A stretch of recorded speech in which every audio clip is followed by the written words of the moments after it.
place. Da-na-na-na, Mac and Perry. Go live to create. Da-na-na-na, Mac and Perry. Invite you to stay. Welcome to Tell a Story Hive on location here in Fort McMurray. I'm Michael Bartz. I make short films and podcasts about environmental sustainability. And this is my co-host, Daniel J. Perryman, local theatre and filmmaker based in Lethbridge, Alberta. And this is... Ruth Perry, based out of Fort McMurray, Treaty 8 territory, visual artist, welder, nature enthusiast. Great, nice. Yeah, well, thanks so much for agreeing to spend some time with us, and we're really excited to learn about your artistic practice and your journey and showcase some of your work. But yeah, the first segment we have here, we call just the icebreakers, and to break the ice a bit, to get to know each other, we've just come up with a few little games. This doesn't have to be about your artistic practice necessarily, just about you as a person. So yeah, the first one we do is trivia. How are you at trivia, Ruth? Not great. Not great. Yeah, right. Yeah. Well, we're not really trivia people either. So we just made some simple questions. We thought it'd be fun that the cities that we go to like learn about them. So we have questions we came up with from searching on the internet. Okay. Yeah. So I will ask the first question about Fort McMurray to you. So when I was looking at Fort McMurray, I found that you guys did a census recently. It came out in 2025. Yeah. About the population. So I thought it'd be kind of fun to maybe just ask a fun question about the population of Fort McMurray. Oy. So if you had to guess, according to the census, what is the average age of a Fort McMurray resident? And as a reference, the national average is 41. Sounds like actually a pretty close average. It's 25 to 35. Okay, so it's multiple choice. So is it A, 29, B, 33, C, 40, or D, 44? 33. Yeah, 33. Yeah, you're right. Yeah. 35, 33. That's great. It sounds like you knew that already. Yeah, it's this young town. Right? Seems that way, yeah. Yeah. Follow-up quick question. Do you think there's more men or women in Fort McMurray? Oh, definitely men. Yeah? Yeah. Yeah. Well, if you had to guess like a percentage or Oh my. proportion? Like people would probably say 80% male to 20% female. Right. But it's probably closer to 60-40 maybe. Yeah, that's pretty close, yeah. And I think it counts like just people like permanent residents living here. It was 53% men, 46% women. So slightly more men, but only a bit. Not much. Yeah. Nice, good stuff. You got that one right. I'll pass it over to Daniel. He can ask you another Fort McMurray-based question. All right, Ruth. Fort McMurray bears witness to the Aurora Borealis quite a bit. Have you seen it before here? Oh yes, many times. Many times. I guess my trivia question is just approximately how many nights a year do you think you can see the Aurora Borealis in Fort McMurray? Here are your options. There's A, 100 nights out of 365 a year. There's B, 300 plus nights. There's C, 200 plus nights. Or D, it's only ever visible on Christmas Eve. What was A? A was 100 plus nights. I would choose A. A, 100 plus nights? Yeah. It's approximate. The answer I got off Google was 200 plus. Oh. But until I go and count myself, I'm not going to know. So yeah. Yeah, there's definitely been lots of, seems like, more common with the Aurora Borealis. First, when I moved here, I was riding the city bus, and there was this like Japanese man sitting next to me, and it was wintertime. It was snowing out, and we're like riding around. The bus driver pulls over, and he's like, "So where are you going anyway?" And he's like, "Aurora Borealis." And he opens this book, and it's this like Asian book with Aurora Borealis on it. And he was like, I was like, "Where are you coming from?" He's like, "Oh, I flew into Edmonton, took a bus from Edmonton to here to see the Northern Lights." Wow. Like it's a pretty powerful experience for a lot of people. It sounds like it, yeah. I mean, just for that, that's great. Yeah. Nice, yeah. All right, so now we're going to go on to the trivia questions that we wrote about each other that you're going to read to us. So if you want to pick the top one there, that small piece of paper. This is a question about Daniel for me. And when Ruth read it first, she laughed out loud. So that's funny. Yeah. And this is for me. Yeah, it's for you. Yeah. I've been in Fort McMurray for about 16 years now. Daniel has been in Canada for about 16 years now. How old was he when he moved? A, 14, B, 12, C, 15, D, 8. 16 years. This is a math question. Well, he's 30 now, so it'll be 14. Yeah, that's correct. Nice. Good stuff. That's fun. You've 16 years, both of you. That's cool. Yeah. Nice. All right. Now we have a question. This is about me for Daniel. Go ahead, Ruth. As a part of my creative journey, I went to school at Memorial University in St. John's, Newfoundland. Michael has spent some time on this campus collaborating with their geography department of several podcast projects. What was the name of the last podcast project he published for them? A, Connecting to the Ocean.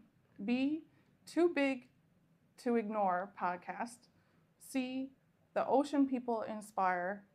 D, Struggles at Sea, stories of small-scale fisheries from around the world. First of all, I love some of those options. But I do remember you talking about small-scale fisheries quite a bit, so I'm gonna go with D, and hopefully that was the last one and there hasn't been anything since then. Oh, ba. C, it's The Ocean People Inspire. Oh, wow, there you go. Bit of a trick question. They're all about small-scale fisheries. Yeah, I made it really hard for you. Yeah. Nice. Good stuff. Yeah. All right. Well, yeah, some right, some wrong, but it's fun. All right. So that's the trivia. Trivia's done. The next one we're going to do is called This or That. And we have this hat. And we just pull out pieces of paper. And they just have two things on them. So I'll have an example here. This one, well, maybe not that one. Pay for parking or risk it would be an example. Let's just do it anyways. So now we just answer if you would pay for parking or risk it. If you're like stopping for a few minutes, so you're the type of person that's like, I'm gonna pay, or you just risk it. I'll pay if I could see if I attempt once, I'll pay. But if I have issue, I'm like, no. Right? Yeah. I'm If down. it's like, this isn't working, it's their fault. Yeah. I would say if it's a short stop, I'm gonna risk it. It's like I gotta pop in and out.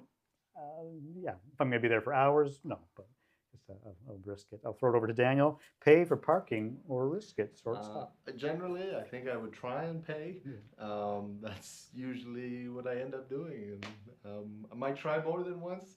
Yeah, that's where I would land with that question. Right, great. Well, yeah, it's all good. All right, now we'll have Ruth maybe pull one out and we will all answer. That's how the game works.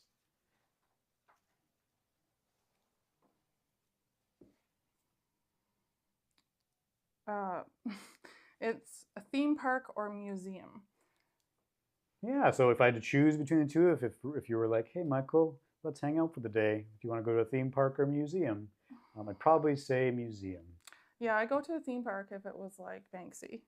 Yeah, sure, yeah, a Banksy theme park. But yeah. definitely museum. Yeah, for you too. Yeah, nice. Yeah, and I usually just like, when I think of theme park, I'm thinking like roller coasters. Yeah, maybe if it was like an art theme park. Yeah. That's cool, but I'm not a big roller coaster person. Yeah, I'll throw it over to Daniel. How about you, Daniel? Roller coaster or theme park or museum? Museum. I would probably go museum. Take in some art. If I can go with like a group of friends, I would probably enjoy that a bit more than by myself. But yeah, if I go with some friends, yeah, absolutely, museum. Good stuff. Yeah, let's do one more. Why not? I guess I will pick. Football or hockey? Which are you a fan of? Ruth? If you had to choose. Oh, I played football. Well, Yeah. soccer. Soccer. Okay. Yeah. Sure. We'll So call. that's yeah. what I mean. It's Which the one? World is Cup it? right now. So yeah, we'll say soccer. Okay. Yeah. How long did you play soccer for? Junior high, high school, and when I lived in Calgary. Oh yeah. Okay. Yeah. Nice. Quite a Yeah. soccer fan. Midfield, but I don't watch sports now. No. No, I'm in the art world now. Okay. I'm all about supporting the artists. Yeah. Forget you know? sports and the World Cup. We and- spend way too much money on sports, and kids can go outside and play and be free in the forest. There we go. Yeah. Good. I love it. For myself, I'm not really actually a sports fan. Just never really. I played maybe regular sports, but nothing like on a team. So. I mean, personally, I would say neither, but if I had to choose, I guess because hockey is more of a Canadian sport, I perhaps would get on board with that. And I remember like growing up, it was like a mandatory thing to like learn how to skate in school. It was like we all just learned how to skate. Like my partner's from Spain, and they did not learn how to skate, which doesn't surprise people. Mhm. So it's kind of the thing that I'm like, something I can actually do that I'm half decent at, even though I don't play hockey. We have so Um, many ice rinks in Alberta too. Right? Yeah, yeah. There's so many opportunities. Very like Yeah. we have cold winters here, so Yeah. I kind of embrace that. So I would say hockey, I guess. Nice. Yeah, I'll throw over to Daniel. Football, soccer, or hockey. I would go with football, All right. specifically soccer as well. Being from the UK, I grew up playing, and I started as a goalie, and then I moved up to defense, and just play for the team, protect the team, and protect your team them from scoring. So I would go with soccer for Nice. sure. Good stuff. That's the this or that game. Now we're going to move on to tumbling towers. And so with this game, the goal is to just, if you were to play it for a long time, get the tower up high. It would fall over eventually. It has fallen over the odd time. We only usually get a couple of tiles in, so I'm a little bit clumsy. good. That'll make it more that's interesting. why I work with steel. Oh yeah, less. Yeah, I can just throw it and it's fine. It's tougher, yeah. Don't break. Yeah, these are wood. You won't break them, but they might fall over. We're going to push it on a tile. I'll start. Why not? And then the tile corresponds to a question. And we can answer that open-ended question. And yeah, you can poke around and just whatever one is loose. Number 7. Are you reading anything right now? Am I reading? Oh yes, I'm listening to an audiobook called Mind Magic. Yeah, and it's really like helped me with my like daily meditations and like visualizing like like my goals and where I want to be in life and how I feel about it and things like that.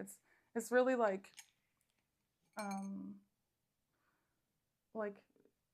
it seems to center me like for I don't know, how do you say, like if you're like go all the time, and like I'm like a hyper person, I like to go and like a few things on the go at the same time. So it's like if I can sit down and meditate like where I want my artwork to go, where I want, and it's kind of like praying, like praying for all the things and beautiful things in your life. Oh, cool. That sounds great. Are the guided meditations in the book itself? Yeah, you can follow along, or like I usually like I'll take it and then I'll kind of go off on my own. I do a lot of Shinru. It's like forest bathing. Okay. Yeah, I don't know about that. Oh, yeah. We can learn about it in the interview / showcase.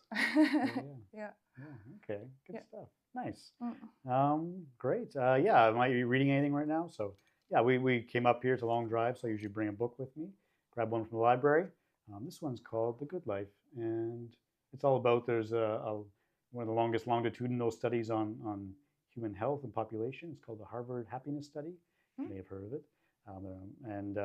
They just talk about the research and how to have a better, more fulfilling life. And, about halfway through, and my life is more fulfilling now. But do you spend more time in nature? It doesn't talk about that specifically. This is more about like human relationships. But yeah, absolutely. I think I do spend a lot of time. And we're about an hour from the Rocky Mountains, so do lots of hiking and biking and stuff. And backcountry camping, and so absolutely, try to spend as much time in nature as I can to be a happier person. Yeah. Pass over to Daniel if he's reading or listening to an audiobook, perhaps on the drive right now. Yeah, the book I'm reading right now is Braving the Wilderness by Brené Brown. I just love her work and the way she articulates her like theories and things. And so that's what I'm reading. I'm about halfway through, and I'm a slow reader, but I'm getting through it. Nice. Wilderness, nature, it's good. All right, we'll pick another tile. Why don't you go ahead, Ruth? So how skilled you are at this. Oh, can I go with this row? Sure. Yeah, sure. Why not? So 3 down? Yeah, you're good. We've already made a new row. 18, right? Yeah. What's the last thing you learned? You can remember. The last thing that I learned? I don't know, yeah. Like today or this week? Anytime, yeah, the last thing. If you need a second, we can also answer first. I have to think about it. You good. What was the last thing I learned? Maybe from my book I'm reading. That is a good question that I asked myself. What was the last thing I learned? I could go. Sure, go ahead, Daniel. Yeah, just like, working with footage and editing, it was actually from you, learning a different way of pulling a screenshot. Super simple, small thing, but I guess that would be an example of something that I learned recently. And it was from somebody here in this room, which is awesome. It's like yesterday. That's awesome. Yeah. Good example. What was the last thing I learned? Oh, I'm the person who put this question in here. Yeah. Okay, the one that comes to mind, I'm reading a book about film right now. He talks about like the history of film, and he talked about actually like why Hollywood actually started and why it was there. And I won't get into the details, but it goes into like the reason why. It was really interesting. Oh. It would take me a while to explain. Oh. Okay, I'll talk about it a little bit. So basically, the reason why Hollywood is where it is actually like to do with copyright laws. And so when they first made film, they were starting to like, it was going crazy, and they started like, we need to patent this thing. So Thomas Edison patented the actual like moving parts that moves the film. Oh, interesting. And he was on the East Coast, and people didn't want to pay him the patents, and so they moved as far away as possible. So they moved to the West Coast, and the further away they were, it was like harder to get them to pay. And there were some like tax breaks in California, and so that's part of the reason why Hollywood is in Los Angeles. Very good. So that's what I learned. Ecology is pretty interesting. Okay, yeah. So you have something that you've learned? I just remembered that when I temporarily relocating my Phoenix stainless steel and copper tree, the leaves did turn green after time, but I wanted to like just brighten them right up, and I did an experiment where I cleaned off the copper leaves with just like a SOS pad, and then I sprayed them with sea salt and vinegar, and then I kind of wrapped the tree leaves in plastic, and I had little trays hung on the tree leaves with ammonia in them. So they were just like next to each other, right? And so it's supposed to create a chemical reaction within the copper to turn it turquoise or green. And about 4 or 6 hours later, I was like, oh, it's kind of turning, but it's not really. I'll just leave it for another day. Like 24 hours, bam, pop.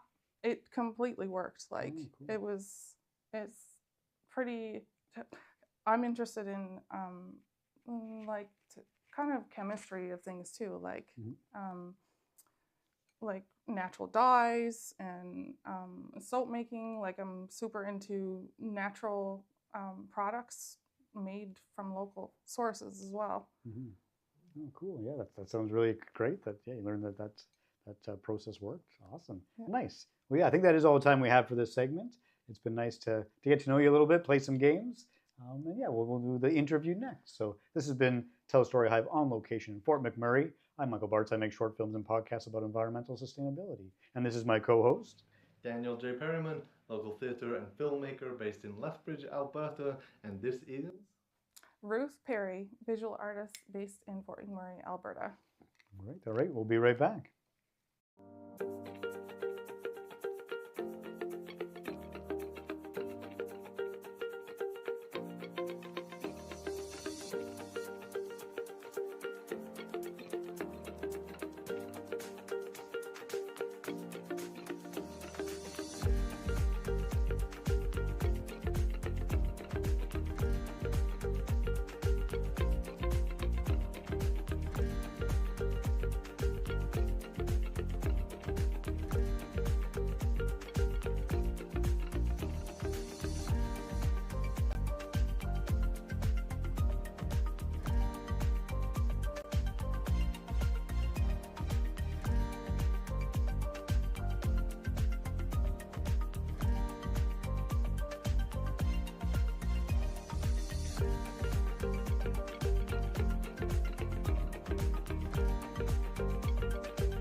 Welcome to Tell Story Hive on location in Fort McMurray. I'm Michael Bartz. I make short films and podcasts about environmental sustainability. And this is my co-host, Daniel J. Perryman, local theatre and filmmaker based in Lethbridge, Alberta. And this is...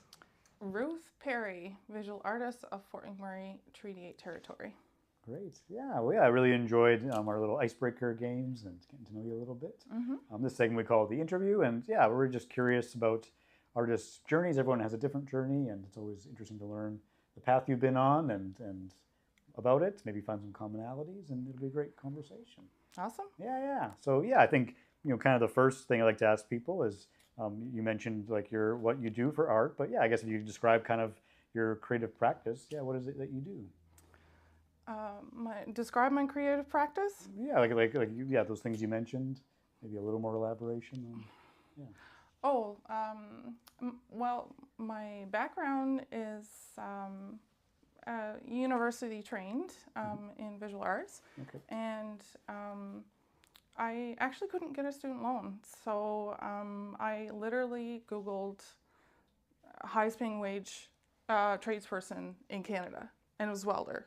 Okay. And sculpture was always my biggest love in art school, so I was like, oh, maybe I'll become a welder. And Alberta pays for their apprentices to go to school. Quickly did I learn that does not happen, but I spent 5 years in Calgary working and getting my journeyman ticket as a red seal welder. And so I thought visual artists, as well as tradespeople, could respect my work, and a lot of my work I hold dear conceptually, so it's not just about like an abstract image, or it's more about symbolism, metaphors, how the community is affected, really. Like there's a lot of artwork that I create actually that I don't share publicly because it could be like fupa or like protest art, right? Like that's but no, more recently I had a cancer diagnosis. I had thyroid cancer, and in just over a year clear and healthy, but it changed my life. Like I think I put more emphasis back into being with community and being in nature, really. Like nature's been my biggest source of inspiration in the last 2 years. Lovely, yeah. Oh, that's great. Yeah, I'd love to kind of go back to maybe the beginning. When did you first start? Like you said you went to school, but before that, when did you first start kind of exploring your creative side? I was always told I was really good at art, and so I just ran with it. Like in high school, the first summer after high school, I had a business called Dreamscapes.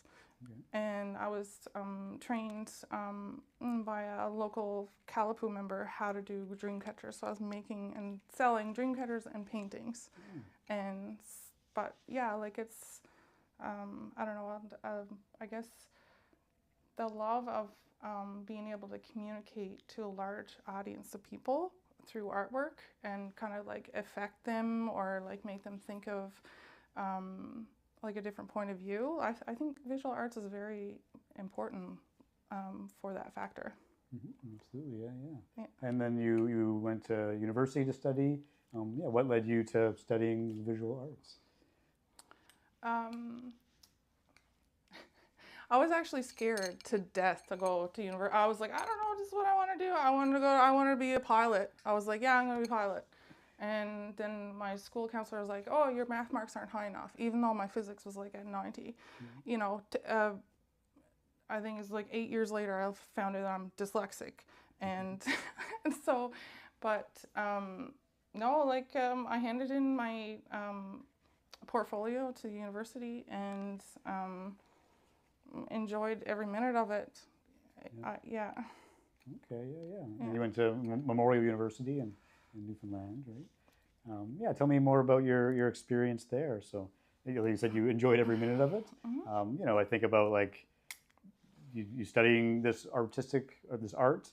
A lot of times that kind of changes how you look at art or your practice or what you might have learned. So yeah, I guess, did you have a favorite class in university? It's hard to pick a favorite. Yeah. Because I took art history and kind of majored in sculpture, Okay. but photography, printmaking, woodworking, they're definitely all my favorites. But like, you know, you can't omit drawing. Like, the more you draw, the better you are at everything: perspective, communication between your work and the audience, and painting. I was thinking the other day, I was like, I do like quite large paintings and murals, and even when I was in university, I was like, I was the only one making like a canvas the size of the wall, and they were like 22 feet tall in those studios, right? Like, and yeah, and that's like what I work with now. It's like, I don't know, the expressive painting was a big inspiration, but like art history is really shaped and kind of, you know, even though that there's that theory part, we also learn about like other types of artists that are not taught. They teach themselves, and they, you know, for whatever reason, are doing really well. And there's like a group of like people on the spectrum that are creating these beautiful works and amazing theory and idea behind it. So it's, I'm not against anybody not going to university, but definitely art history teaches you a lot about the world. Yeah. Yeah. No, for sure. Yeah. I mean, yeah, some artists, like many things, are self-taught. Maybe not so much pilots, but yeah, it's okay to have both. But yeah, I just think it's like perhaps a unique experience. Because were you there for 4 years? Is it a 4-year program? Or? It's a 4-year program. Yeah. So yeah, you're there for 4 years. You're immersed in art. Like any post-secondary, I think it's like, you know, it's different than we'll call real life of like working and responsibilities and things. And so you're immersed in that art, and it seems like a lot of times, you know, very influential time in artists' lives. Yeah, I guess, do you think, like, if you could phrase it, do you think like how would you say that your post-secondary like changed your artistic practice? Mostly in theory and the ability to talk about my work, to the ability to talk publicly in confidence about your work.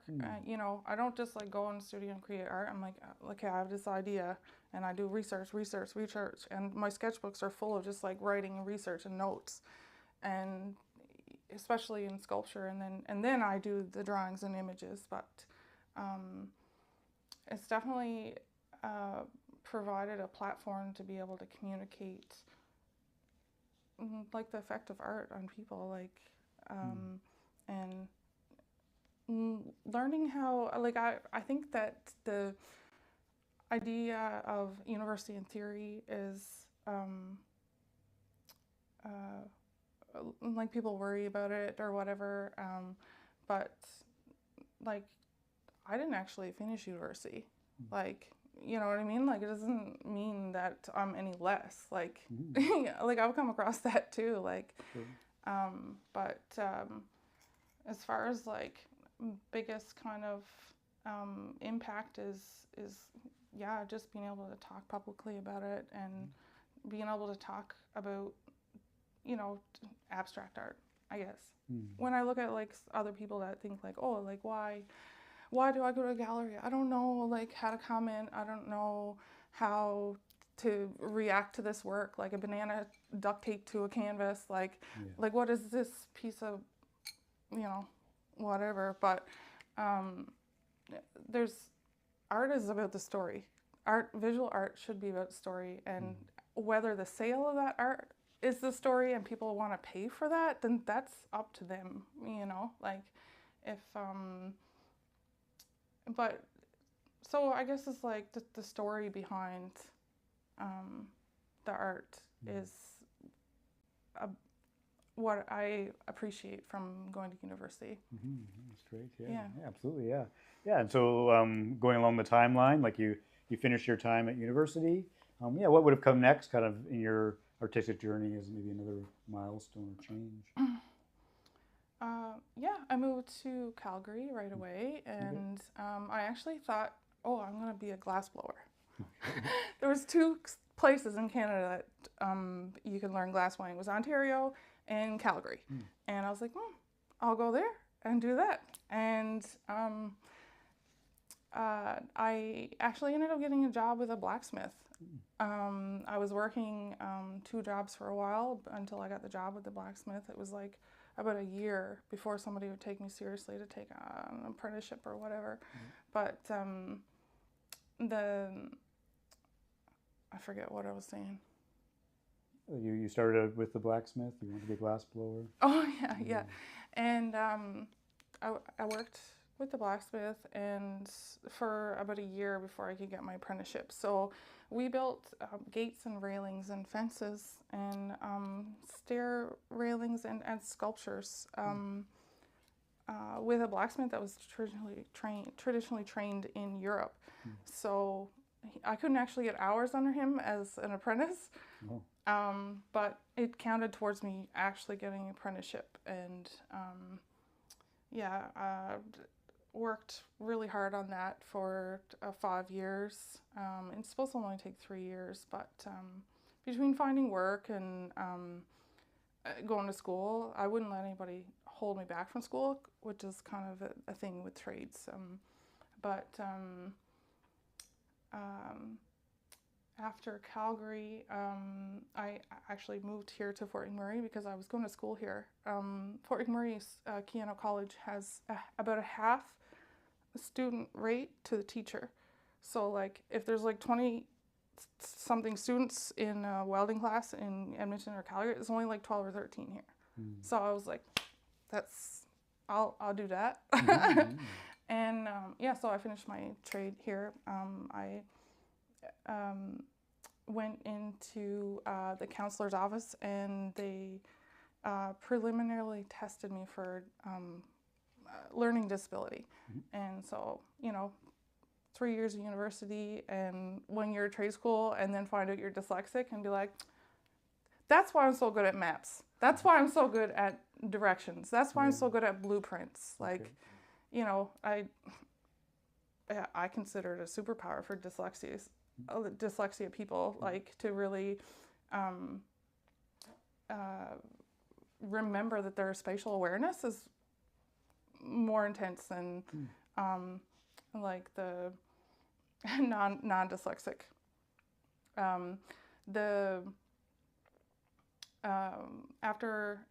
So like in between there, I made kind of like little sculptures where I could, and got to know the art community here. And I was volunteering with Big Brothers Big Sisters. We were teaching an after-school program with an elder where the elder would come and talk to them about, like whatever he felt was, or she felt was important. And we would do like art lessons with them and talk to them about that in all the schools. And that led me into wanting to teach art full time. And so I started my business called Perry Enterprise Arts. And Perry Enterprise Arts was also a house painting business to start. And, eventually people got to know me. The Full Moon Cafe is like a beautiful community event that used to happen here in town. Artists, writers,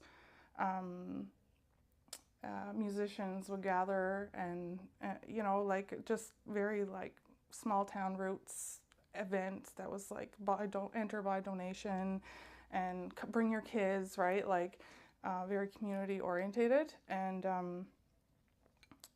I ran my business doing what I called paint parties. And so I did really well with that, but I actually burnt out, like, I don't know, it was just like the art that I was creating was kind of like bound to your community members. if you know what I mean. So like if we have a young community members here, they're less likely to know about art or the importance of art or the effect that any artistic practice has on like the human soul, like if you could say. But I forgot where I was going with this. You were just talking about how you were like creating art for that young population in Fort McMurray to kind of cater to them, I guess. Oh yes, yeah. So I left that world. I think part of it was the social media stuff too. Like I was like burnt out with social media, and I worked as a wildfire recovery, kind of like a social worker position with the YMCA, and I was there for 4 years, creating basically community events and workshops for people to come and gather as community members, and we played it off as workshops, but we always talked about mental health and resources that we had in town, and so we ran all kinds of programs for all different ages, you know, one of the big things that came up was that people were scared to talk about the losses that they had.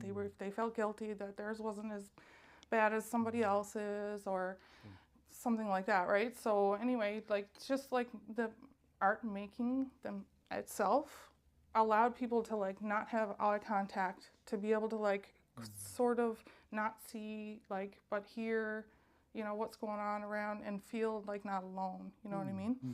And so that's what the Phoenix Tree was about like strength and resilience of our community, being able to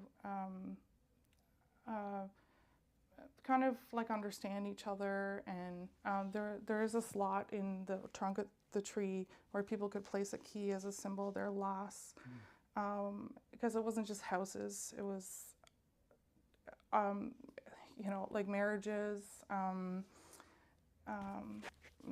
I don't know, like vehicles, jobs, like all those things. But I made the tree, and then we had the flood, and then we had COVID, and that was rough. It kind of feels like a bit of a blur in my life, but slowly getting back into art. I was watching these documentaries about like the Tudor days, like natural history or whatever. Okay. And this lady, she made soap from like lye from the fire ash, and I was like, that don't look hard. So yeah, like that was my artistic practice for a while, was like, well, I also burnt my face many times as a welder too, so my skin is like really sensitive. So just all the fragrances and all the products and things like that. And that's kind of what led me now into like learning about different plants that we have that are medicines. Like we have medicine everywhere, and it's like just learning how to use that and share that with people has kind of been my journey. But more recently I've been working on these cyanotypes, and it's kind of like a record of like different plants and insects around the area, and just kind of it's similar to the photography process. And last year when I was diagnosed with cancer, I had to turn down an artist residency with the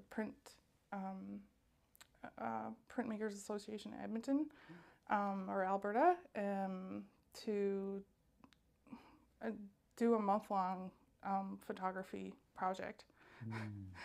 So this has been my saving grace, kind of, you know, and like just rediscovering the forest, especially around the area, and it's the only way that I've really been able to cope with the limitations that recovering from my cancer and the removal of my thyroid, it's been a big adjustment. Oh yeah, that's great that you're able to connect to nature and have that outlet. Yeah.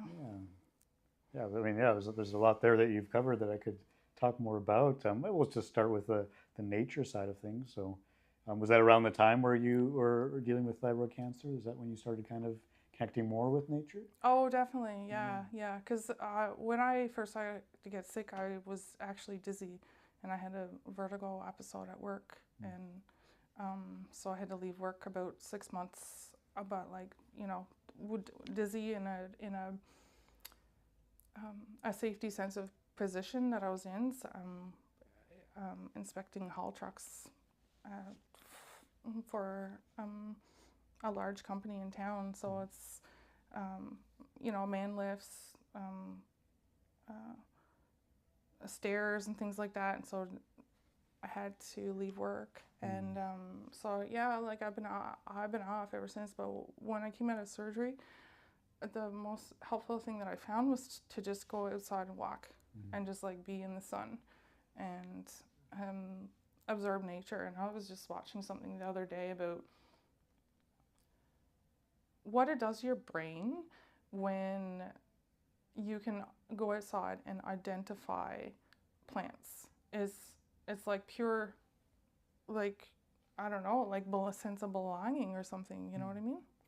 I got into the grounding thing too. I don't know have you ever heard of the grounding thing? I don't know what's grounding. Oh my goodness, you don't know what grounding is? Tell me, yeah. Oh my goodness. So speaking of the aurora borealis, Earth's magnetics, and I don't think I mentioned, but I'm also a non-destructive technician. So I'm a level 2 magnetic particle inspector, as well as ultrasonics level 1 and an X-ray level 2. But most of that, if not the majority of it, is about magnetics. So it's near and dear to my heart. But apparently, if you years and years ago, people didn't wear shoes, and we didn't have rubber under our shoes. We always walked the earth, and I guess there's these new studies that came out that if you just ground yourself to the earth, so remove your socks, remove your shoes, and or wear moccasins and or natural materials, and connect yourself with the ground every day, apparently your blood flow and your molecules flow 10 times faster. So it repairs much quicker, and I don't know, a lot of people talk about energy with the trees and things like that. So you can actually go in the forest and ask, I talk to the plant kin and the insects and the trees and birds. You could ask a tree. I always try to be respectful and offer some medicine of my own, whether it be tobacco or cedar or another medicine that I've harvested, to ask it to give me that positive energy. And so you pick a nice tree that speaks to you and that looks healthy and big enough to take in whatever trauma that you want to heal. It's pretty amazing. It's so amazing, yeah. Have you been able to incorporate some of those ideas and such into your artistic practice? Or grounding or connecting to nature? Well, definitely. That's what I always do to start with. So when I, with the thyroid medication, and I have to sleep way more hours than a normal person. And so I'd kind of wake up late and just force myself to go outside and walk. And so that's a process that I do with just a forest bathing. And then I might see something that in the woods that's useful for either a sun print, or it could be right now, the springtime, all the new shoots are coming up, and flowers are blooming, and it's I carry a backpack with me with some gathering bags, but you know, I respectfully will only take if I know I'm going to use it, and use it out of the fullest respect and only for positivity.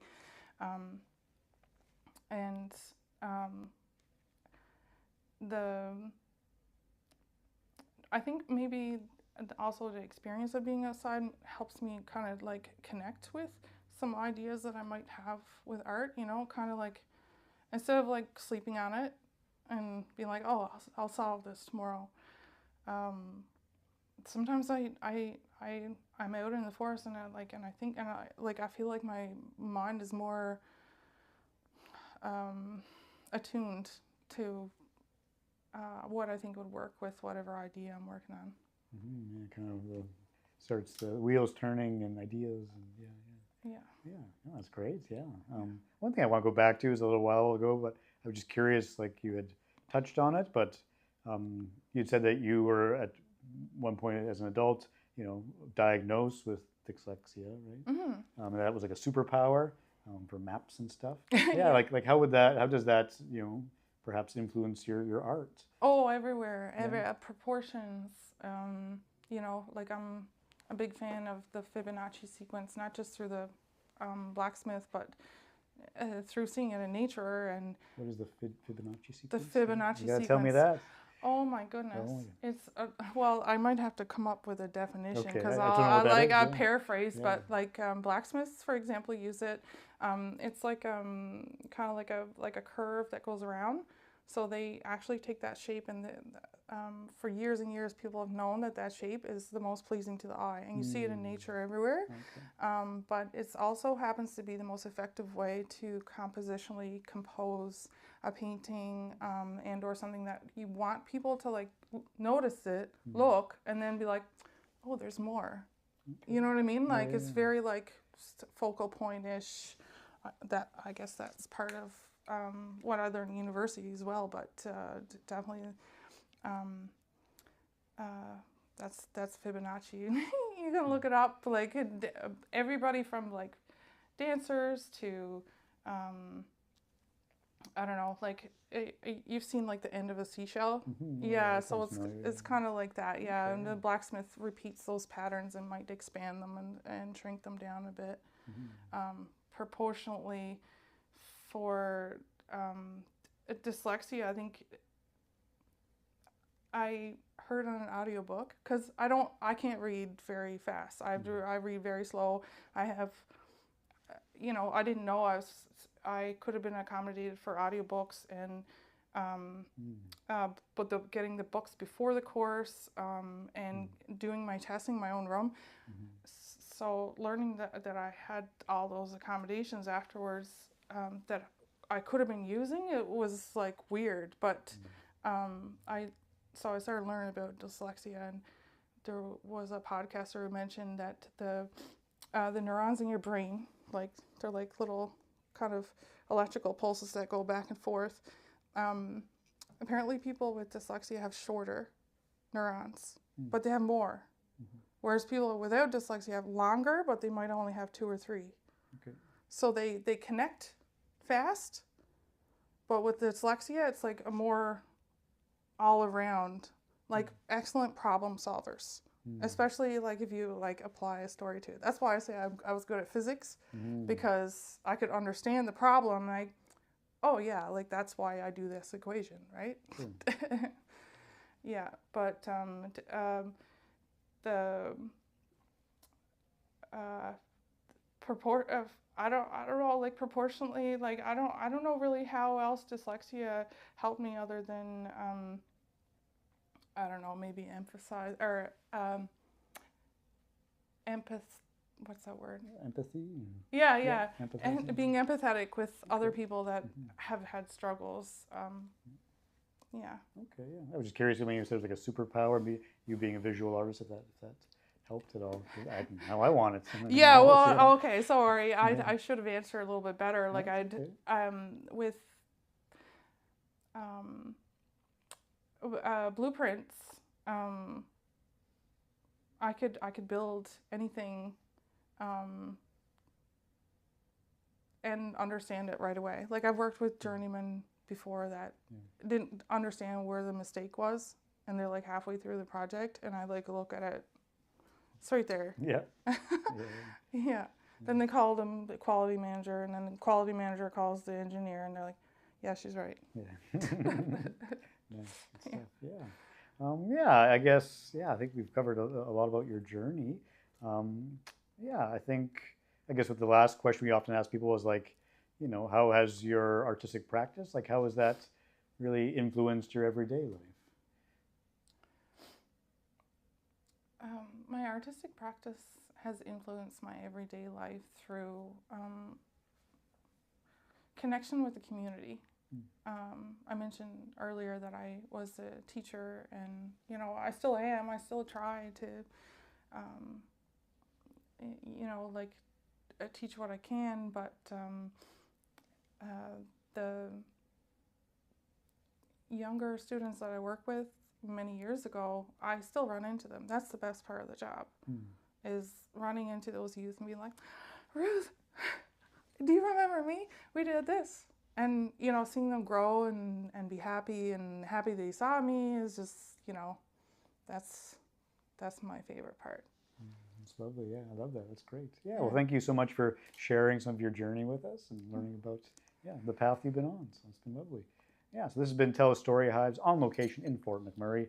I'm Michael Bartz. I make short films and podcasts about environmental sustainability. And this is my co-host, Daniel J. Perryman, local theatre and filmmaker based in Lethbridge, Alberta. And this is Ruth Perry, visual artist based in Fort McMurray, Alberta, Treaty 8 territory. Great. All right. We'll be right back.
Hello and welcome back to Tell Us Story Hives on location in Fort McMurray. We're on Treaty 8 territory, Métis Nation Region 17, I believe. My name is Daniel J. Perryman. I'm a local filmmaker and theatre maker in Lethbridge, Alberta. This is my co-host, Michael Bartz. I make short films and podcasts about environmental sustainability. And this is Ruth Perry, visual artist based in Fort McMurray, Alberta. Yeah, I thoroughly enjoyed your icebreakers and your interview with Michael, and I'm super excited to dive into our showcase together. Alrighty, me too. Yeah, because we have them out in front of us, I think let's start with these pieces that you brought. First of all, I might hold a few up every now and again, but just reiterate for us, what are these? These are cyanotype, and also an offshoot of cyanotype is anotype. So there's a whole world community of artists that actually use natural materials to create images. So the blue you see is the traditional cyanotype. The yellow and the orange you see are actually turmeric. And I've been experimenting with some ammonia to kind of brighten some of the colors, but still in the process of exploring different materials and then working with natural surroundings. Yeah, and in your interview with Michael, you had mentioned like using natural resources and natural things and just learning about that. And I mean, what kind of inspired that and like this medium specifically? How did you get into this? I'd never really done a whole lot of cyanotype before, but I knew that it was similar to photography. Black and white photography has been a passion of mine. I've owned 3 at-home darkrooms, and I've had many projects working with kids, teaching them how to use the camera and working in the darkroom. So it's very similar to that, and as well as with reacquiring a new darkroom setup and not being able to go to the artist residency because of a little health issue, I was like, oh, I'm going to do this anyway. And cyanotype was the next a nice surprise, like, because now it's like I take my paper out in nature and I'm not like limited to many things. Yeah, like a residency and going for a specific time. It sounds like you can do this every day, any day. Every day, any day. Yeah. And is the like just normal paper that you would buy at the store or specific paper? You can use whatever's basically going to hold up in water. I definitely would use like an acid-free paper, but like some of that is like acid-free cardstock. It just basically, after it exposes, you rinse it in the bath, in like a water wash or a bath, and it just needs to hold up to that. So they'll dry just like photography prints will. Right. And tell me a bit more about your own dark room, and just because like I don't know, that's completely foreign to me, and like how would you even go? Where would you even start with that? Yeah. Well, equipment is definitely an archaic form. So I just perused Edmonton Marketplace, and there's actually surprisingly quite a bit of photography equipment available on Marketplace there. Of course, because it's secondhand, and the prices of things and equipment are getting increasingly harder to get.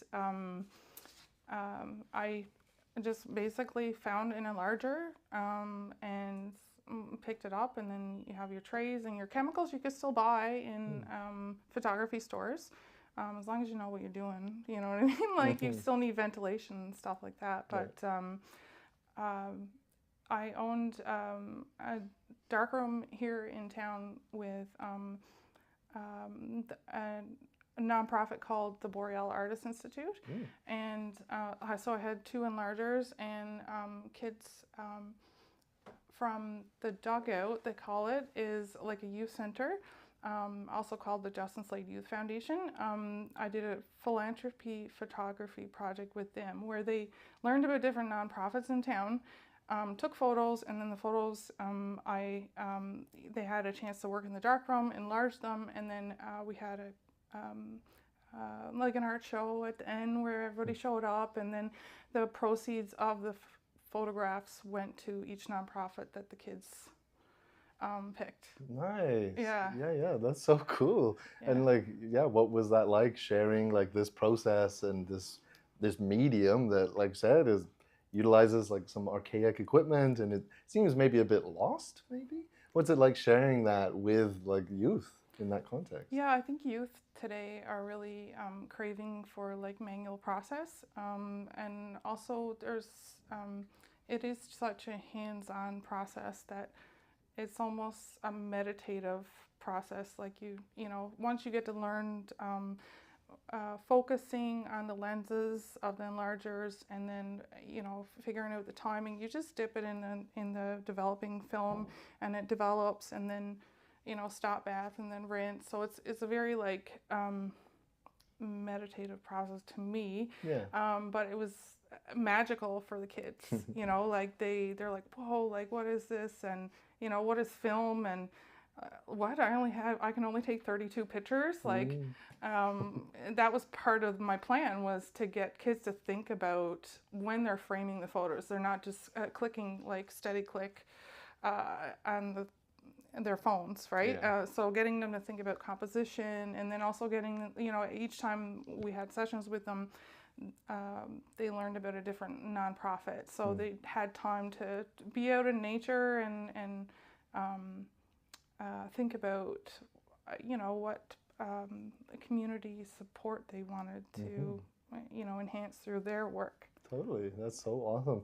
Did you share the Fibonacci sequence with them? Oh, Did you definitely. of course, nice. Definitely. Nice. Yeah. There was also this piece in there. What can you tell me about this piece? It just caught my eye. Yeah, it's one of the first experiments I did with the turmeric. So you mix turmeric in a jar with alcohol, actually, and then you can filter out the paint per se.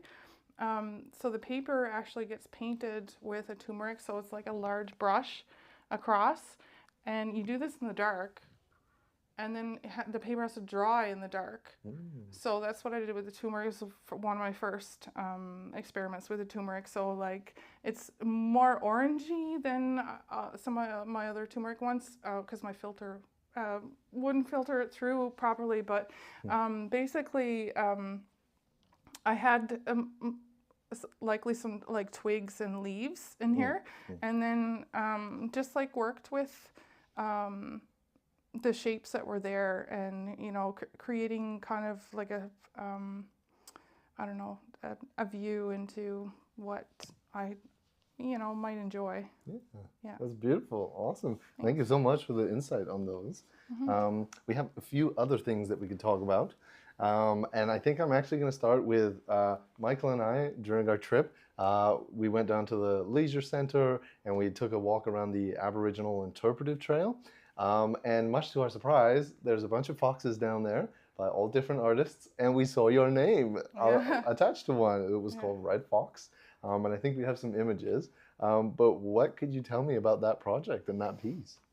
Yeah, so it's part of the Total Aboriginal Interpretive Trail. The elder that I had mentioned where my tree is going, actually he was a big part of planning that, and so they had elders basically pick artists that, because there's some bigger sculptures out there as well, right? And Mac Island and the RMWB, I think it might have been a partnership where you could apply to paint a fox. So they're fiberglass foxes, and so I applied and got the position, I guess you would call. Yeah. It was. I just decided to do red fox because that's you know, what I see for the majority around here, but you'll see on the fox that they're kind of like geometric shapes and like lots of different lines. It's almost like quilting. So that's kind of how I imagine it. It's kind of like a quilt of like what like our community is kind of like a quilt, and like the fox, the red fox, they help with the community in the sense that they eat berries and they eat all sorts of things that they then excrete later somewhere else. So they spread the seeds, and those seeds feed all kinds of animals and the their animal community in turn. Yeah. Yeah. Oh, that's really beautiful. And like it was, like you mentioned, they're made out of fiberglass. Had you worked with that material before, or was that the first time? That was my first time. Yeah. Tell me about that. What kind of learning curves did you go through? The foxes actually came with a coating on them, like a pre coat. So it's like fiberglass, I would assume, is some sort of like oil substance, right? So you can't just put like any acrylic paint on it. So it did come primed and kind of ready to go that way. And most of the work that that took the time was like the taping. It was like a lot of taping, and I was into that at the time because I was learning about graffiti and did some I did some free wall work around the community. I had my own wall that I would it's a 6 foot by 4 foot 3-panel wall. I used to go around town and be like, "You want to paint?" And then I would talk to them and be like, "Okay, so you guys know what graffiti is?" And they're like, "Yeah, blah, blah, blah." And I'm like, "Well, okay, yeah, that's cool that you think that you believe that you see that. But do you know what walls you're not supposed to paint on? Or the walls that you are?" And so I just have that conversation with them around, why, okay, I get it with graffiti artists, it's about the thrill and the challenge and getting your name out there, but why do that when you get paid? You know what I mean? That's If you're good at graffiti art, then you can apply to do your own murals and stuff. So it's kind of provided a bit of a mentorship with the kids that way. And then you'd be surprised at the things that they would say. So the wall, like I said, it was 4 feet high and 6 foot long, 4 feet wide, four by 8 sheets cut down to 6 foot pieces, right? Right. Folded out. But so I'd be on one side, painting or talking to another kid or giving them a stencil, or on the other side, they'd always write something something they were concerned about in the community. Oh, interesting. Stuff that that's on their mind and they want to speak up about it, but they don't have a voice, and it's the wall was the voice for them. So it's very empowering that way to see how that art form is still popular. It's the rebel kind of. Yeah. And also it's a different medium. Most kids don't get a chance to use spray cans. No, yeah. And it's it's hands-on, it's tactile, hands-on, tactile. Yeah, I actually did a whole series. It's 8 or 10 different types of graffiti. With different tools and things. Yeah. Interesting. Let's stick with the red box because I have one more question about that specifically. I was just curious about some of them had different stances. Did you get to pick which stance, or it just came random? No, I didn't. Yeah, we didn't. I was glad I got the standing one though. Okay, yeah. Yeah, definitely. I don't know, just. We didn't pick. I think they were just here you go. Here you go. Well, I love the one that you got. I got a picture from the back, and it's just cheeky. It's looking over the shoulder. Yeah, it's great. Yeah. Awesome. You did send us some other photos, and some of leaves, and that I assumed were associated with the phoenix tree. Yes. So we have a close-up and a wider shot and one of the tree. What can you tell me about those leaves and maybe some experiments that you have done on them? The leaves, as part of the project of the tree, was definitely very time consuming. Each leaf was cut out and kind of shaped. The leaves were attached to the stainless. I don't know if you know, but copper and stainless are 2 most dissimilar metals, and they would be the hardest to attach together. So the only way to do it is through silver.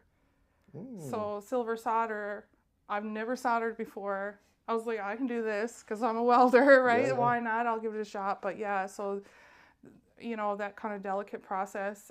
But I wanted those leaves to turn green, right? And so they did turn green, but not as intense as I would have liked it. And in the process of kind of relocating the sculpture to a place where a lot of people would appreciate it, I decided to give it a little bit of oomph and Nice. yeah. No, that's super cool. And yeah, like you mentioned that you have an aptitude or an interest in like chemistry and chemical reactions. And one of the photos you sent us was of like things in jars with stuff happening to them. Do you recall what that was for? Or just, Yeah, that was one of my first natural dye experiments. So the challenge I gave myself was I wanted to do all of the rainbow colors with natural dyes. So the pink could be done with cabbage and or red beets. You can add baking soda, vinegar, cream of tartar, like different things that will shift the color. And Wow. you know, I can get 4 colors out of like beet or cabbage. Now, because it is a natural substance, the light fastness is the only thing that you know, you would be concerned with, like longevity of like colors. And why most people use synthetics now is because natural colors are hard to stay in the fabrics. Yeah, That's so interesting. And like just like all the technical things that I think people might take for granted, that an artist knows and has to research and has to experiment with. That's so interesting. Yeah. Thanks. Yeah. Another one of the pieces that you sent us was a sequence of circles welded together. What could you tell me about that piece? When you mentioned it, I remember making a table out of it, but I also remember having this sort of phase where, you know, some of the artwork that I was making was nature inspired, but like also around like molecules and like how plants are kind of like built in nature. And like if you look at microscopes, there's always like lots of circles. And so I wanted to work with these like huge washers and created a table. And it was like my second piece of furniture I ever made. Furniture's hard. Yeah. Like, well, to do it properly. And I did make a guitar chair though out of wood. So wood is also, but it's the harder material to work with. I know. Yeah. Oh, that's so cool. Yeah, no. I really appreciate hearing like all of that insight into these pieces and things that I had no idea would go into pieces like this. So that's really good. Thank you for sharing all of that. Yeah, you're welcome. Awesome. That is all the time we have for this segment. So yeah, we'll kind of say goodbye. This has been Tell Us Story Hives on location in Fort McMurray. We're on Treaty 8 territory, Métis Nation Region 17. I'm Daniel J. Perryman, local theatre maker and filmmaker based in Lethbridge, Alberta. This is my co-host, Michael Bartz. I make short films and podcasts about environmental sustainability. And this is Ruth Perry, visual artist at Fort McMurray, Alberta, Treaty 8 territory. Yeah, thank you so much. Thanks for watching.